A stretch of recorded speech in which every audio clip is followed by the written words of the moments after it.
Learning how to throw all the punches with good technique gives you a solid base to build your skills on. But just because you've got that foundation, it doesn't mean you're actually going to be able to land those punches. And this is where boxers get stuck. They spend years sharpening technique, drilling combinations, and improving their fitness, and still struggle to make things work against anyone half decent. That's because punching technique on its own doesn't solve the real problem. You need additional technical layers on top of it. Skills that let you deceive your opponent and create openings instead of just waiting for them. In this video, I'm going to break down some of the technique I've picked up over the last few years that I've found to be extremely effective, to the point where they genuinely feel like you've got an unfair advantage. Technique number one is how to actually land your jab once you've got it nice and snappy. It's actually pretty hard to land a jab, but it's harder than at least you think it is. I mean, landing on the bag is pretty easy, but when it comes to sparring, getting the distance right, making sure they don't see it coming, good left hand, is a whole nother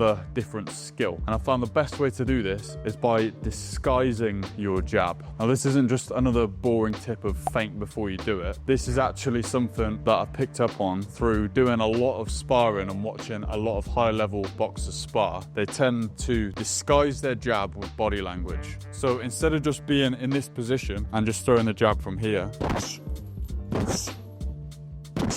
or even throwing it from here,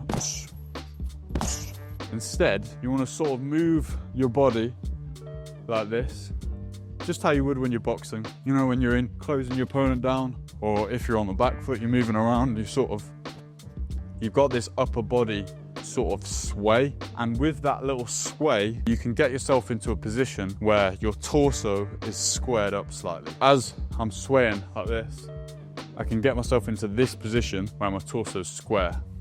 From here, I've got this opening of my hips and the twist of my shoulders to really get a lot of power and snap into my jab. Kind of what they call a swivel jab. For example, I'm closing my opponent down, I'm using this movement to disguise what I'm doing, and then I'll get to about here. As soon as I get to here, I'm gonna angle my forearm in the direction my jab's gonna go. It's gonna be coming up slightly. Then all I'm gonna do is pull my rear shoulder back nice and quick, push into the ground with the back foot, and open up my hips. And then after I've done that, I'm just letting my jab snap up like this, okay?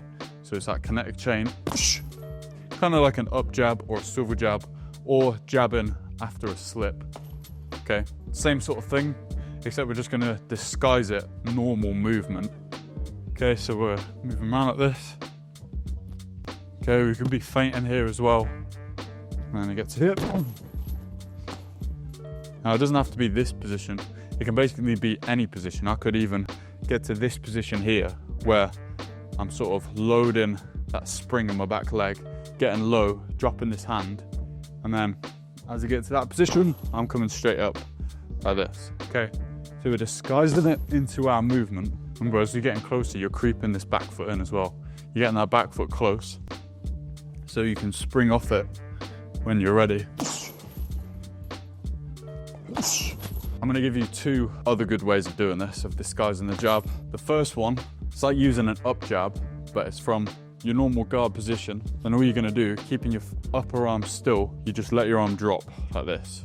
As soon as it gets to here, drive into the ground with this back leg. So your back leg should already be bent, your weight should already be there. Push off with that back leg, your arm just whip up to that final position as you transfer your weight onto the front foot, keeping your head back still, and then push back, ready to throw your next shot. So if you're gonna make your opponent think you're going jab to the body, so you're dropping your hand low so that ultimately they curl up their body and the head gets closer, or it just distracts them and takes their eyes down for just that split second where they don't expect the jab to come straight back up. So I'm just here, and I just drop my hand, and then it comes straight from there. As soon as I've dropped this, coming straight up. Another good way of disguising your jab is touching one of their gloves first. You're gonna throw two jabs. The first jab is just gonna be a touch of one of their gloves. You wanna disguise it as if it's not a punch by almost doing it slowly. So obviously in boxing, you want everything to be fast, but when you're disguising something, you kind of don't want to startle them by doing a quick movement because they'll react or they'll move away. So this first touch is kind of just like you're just touching them like this.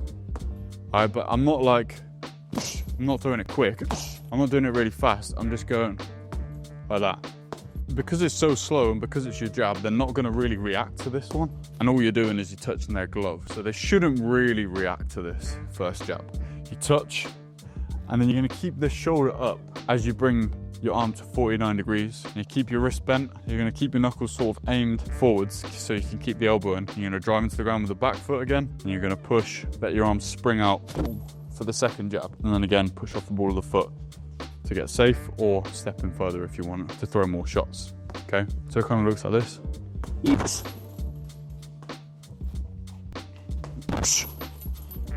Technique number 2 is blinding. Now you see the likes of Lomachenko do this a lot, you see Floyd Mayweather do this a lot, and it's mainly using your lead hand. Just like how when we were just touching the glove like this, you're gonna do the same thing, but you're kind of gonna put your glove in between their guard. So in the guards like this, you're just gonna touch in between the guard for just a split second, maybe like half a second. From doing that, you've basically completely blinded their vision. There's nothing they can really see. And from that, you can follow it up with basically any punch. So we kind of want to be on the edge of range or sort of out of range with our head. So we want to creep our feet in and be slightly further than arm's length away from their head, just so our knuckles are sort of touching between both their gloves like this. Okay, from here, the most common ones that I see people use is they'll touch, blind there, and they'll bring it back halfway and just throw a jab to the body and then be out of range. That's what you see Mayweather do a lot to set up his hooks to the head or the right hand.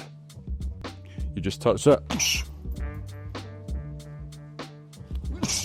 You can also go to the body with a rear hand. So you can literally do it at the same time where you blind them, drop and throw the shot as you're bringing this one back.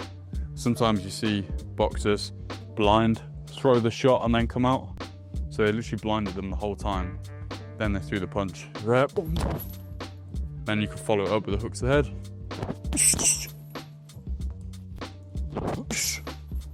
One thing I've seen Lomachenko do is he literally uses this little blind, the lead hand, and then changes the angle. You don't even see him change the angle. He can literally be like, boom, boom, and he's over here. So using that blind basically gives you this massive advantage. It doesn't always have to just be with a lead hand as well, especially if you're close range. You can use that rear hand, step, come under. There's loads of different things that come off just using that hand as a blind, just for a split second. The third technique that is so effective it kind of feels like cheating is using an elbow pin. This is only when you're obviously close range. You're not going to be able to do this when you're out of range. You're certainly not going to step in with it, otherwise you'll probably get done for some like illegal elbow or whatever, right? But when you're close range, like here, this is when you can use this forearm legally as well to hold their like guard in place. So imagine they're like this.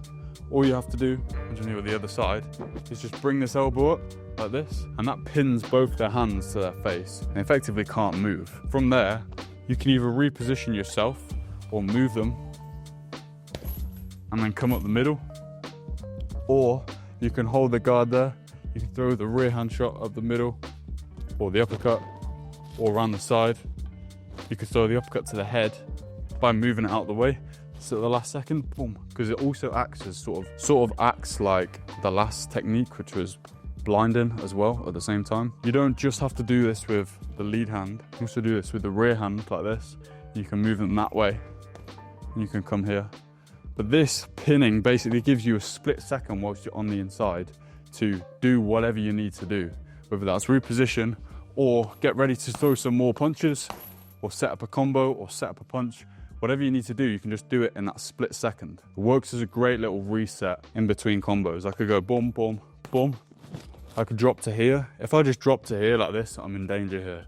But if I drop to here and I use this hand to pin, it can't do anything to me whilst I'm in that position. If you found this video useful, I made another video basically explaining how beginner boxers can get good as quickly as possible. I go through all the methods, should be linked on screen now. So go give that one a watch, and I'll see you there.